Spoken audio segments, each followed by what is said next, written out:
Siapa yang memiliki simpanan RM100,000 pada tahun 2019 di ASB, jika simpanan anda tak bocor, hari ini simpanan anda sekitar RM134,000 dengan kadar dividen secara purata 5% setahun. Siapa yang menukarkan simpanan RM100,000 pada tahun 2019 ke dalam bentuk emas dengan harga emas RM182 segram, anda akan dapat sekitar 550 gram emas. Dan hari ini, emas 550 gram berharga sekitar RM270,000. Kedua-dua kaedah simpanan emas dan ASB sama baik.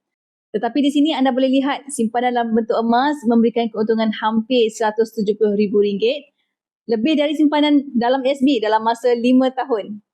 Ini menunjukkan simpanan untuk jangka masa panjang lebih baik dalam bentuk emas untuk anda memaksimumkan keuntungan berbanding dengan ASB. Tak dinafikan, simpanan dalam bentuk wang juga penting untuk anda ada.